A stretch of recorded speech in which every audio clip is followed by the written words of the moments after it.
खबर पश्चिम बंगाल से, जहां पर बाबरी मस्जिद के निर्माण के लिए नींव रखी जा चुकी है और करोड़ों में अब चंदा भी आना शुरू हो गया है। इस वक्त की बड़ी खबर आपको बता दें, बाबरी के नाम पर डोनेशन लिया जा रहा है।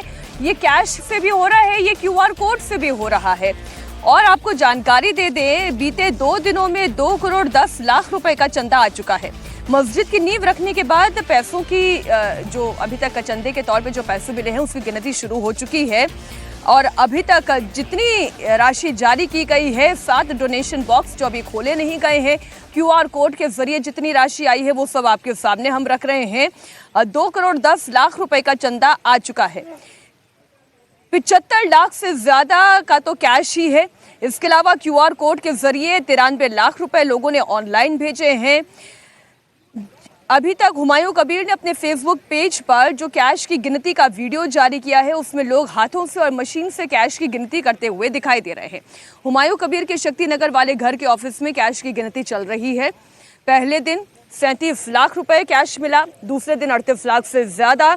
इसी तरह 2 दिन में 75 लाख से ज्यादा का कैश जमा हो चुका है। हुमायूं कबीर ने कल दोपहर तक 2 करोड़ 10 लाख रुपए मिलने की बात मानी है। चल रहा है, लेकिन एक्चुअली जो डेट तारीख वो आप 1 हफ्ता वेट करना पड़ेगा।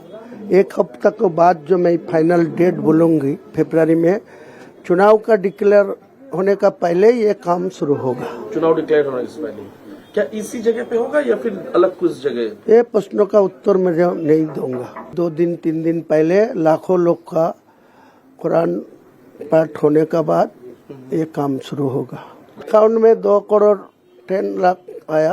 अच्छा। और जो कैश आया वो अभी काउंट फाइनल नहीं हुआ। अच्छा। 1 दिन वेट करना पड़ेगा तो मैं आपको पता दूंगा। 6 दिसंबर को पश्चिम बंगाल के मुर्शिदाबाद के बेलडांगा में जहां पर मस्जिद की नींव रखी गई, वहां पर डोनेशन बॉक्सेस लगाए गए थे। उन डोनेशन बॉक्सेस में जितने पैसे कैश के तौर पर आए हैं उसकी गिनती की जा रही है और ये सारी गिनती सीसीटीवी कैमरे की निगरानी में की जा रही है। 30 लोगों की टीम बाकायदा बनानी पड़ी है। कैश गिनने के लिए मशीनें भी लगाई गई हैं। भाई, बाबरी का क्रेज ऐसा है सर कि पैसा बरसता हुआ दिखाई दे रहा है। हाँ बिल्कुल, तो ये एक पॉलिटिकल, आप इसको समझिए कि पॉलिटिकल मूव है। ये दिख रहा है कि धार्मिक काम है, हम मस्जिद बना रहे हैं, बाबरी के तर्ज पर बना रहे हैं, लेकिन ये एक पॉलिटिकल मूव है। हुमायूं कबीर को चुनाव लड़ना है, उनकी बड़ी महत्वाकांक्षा है और वो एक पार्टी बनाएंगे। उन्होंने कहा ये आप इसको बैकग्राउंड में से रखिए, इसको ये लोगों को जोड़ रहे हैं। वो ईंटें लेकर के लोग पहुंचे, ये उससे उन ईंटों से थोड़ा बनना है, लेकिन 2 लाख लोग ट्रैक्टर से, ट्रॉली से, रिक्शे से, पैदल ईंटें लेकर के पहुंचे। वहीं लोग 2-2, 4-4 रुपए, 10-10 रुपए, 100 रुपए, 50 रुपए जिसके पास जो है उसने उन 11 बॉक्सेज में डाले हैं जिनकी गिनती हो रही है। तो ये पॉलिटिकल मूव है, चाहे वो कंट्रीब्यूशन के जरिए जोड़ना हो। ममता बनर्जी के लिए मुश्किलें खड़ी करने वाला मूव है। ममता बनर्जी के लिए मुश्किल, देखिए पिछली बार भी एक फुरफुरा शरीफ के जो सिद्दीकी थे, उन्होंने बनाया था इंडियन सेकुलर फ्रंट, एक वही जीते अपोजिशन की तरफ से। कांग्रेस, लेफ्ट और आईएसएफ तीनों मिल करके लड़े इंडियन सेकुलर फ्रंट, तो सिर्फ इंडियन सेकुलर फ्रंट का एक एमएलए जीता था। अभी क्या है, अब फिर ये पार्टी बनाएंगे और ये कह रहे हैं हुमायूं कबीर कि हम ओवैसी की पार्टी से तालमेल करेंगे, हम बदरुद्दीन अजमल की पार्टी से तालमेल करेंगे, हम इंडियन सेकुलर फ्रंट जो फुरफुरा शरीफ वाले की पार्टी है उससे तालमेल करेंगे, कांग्रेस और लेफ्ट से बात करेंगे। तो ये जो 30-32% मुस्लिम वोट है उसको टारगेट करके एक अपना लीडरशिप देने की कोशिश है। एक बड़े राजनीतिक डिजाइन को समझने की जरूरत है। ये एक सिर्फ बेलडांगा में एक मस्जिद की नींव रखने का मामला नहीं है, एक बड़ा पॉलिटिकल डिजाइन है और ये असर पश्चिम बंगाल और असम दोनों के लिए एक बड़ा इंपॉर्टेंट मूव है। ये दोनों जगह जो अपोजिशन की पार्टीज हैं, उन अपोजिशन की पार्टीज के प्रोस्पेक्ट को इससे बड़ा हमको लग रहा है कि नुकसान होगा, उनको एक बड़ा झटका लगने वाला है। ये जो अवधेश जी बात कह रहे हैं जी, बड़ा झटका, ये मतलब विपक्ष की भी रणनीति को लगेगा। अब कांग्रेस हो सकता है कुछ रणनीति बना रही हो सकता है बाकी ओपोजिशन पार्टीज भी बना रही हो। अगर हुमायूं कबीर एआईएमआईएम के साथ मिलकर अगर चुनाव में चले जाते हैं तो बड़ा झटका लग सकता है ममता बनर्जी को। देखिए, इसका दोनों पहलू है।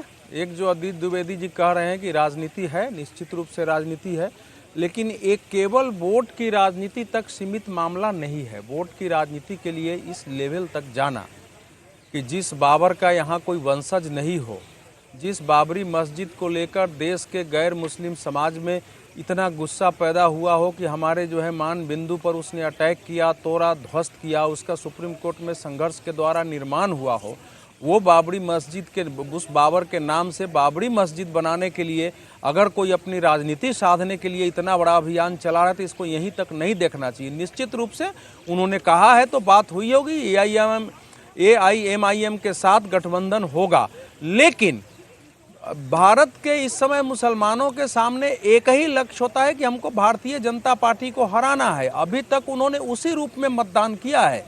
बिहार में उनको लगा कि चलो ये भी कहीं जीत जा सकते हैं तो वहाँ कुछ लोगों को दिया है।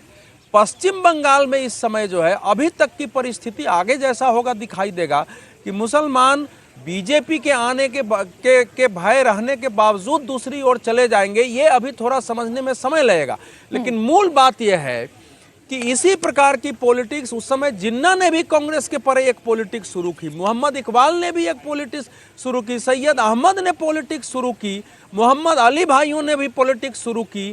क्या उसी प्रकार की पॉलिटिक्स भारत में फिर दोहराने की कोशिश हो रही है कि जिस ढंग से इस समय इस्लामिक फंडामेंटलिज्म जिसको मैं कहता हूं कि कट्टरवाद, एक अंध कट्टरवाद देश में पैदा हो रहा है अलग अलग इशू पर, चाहे वो वक्फ पर हो, चाहे वो 3 तलाक पर हो, अलग अलग मुद्दों पर उसको इस सीमा तक ले जाना तो ये तो भयानक है देश की दृष्टि से।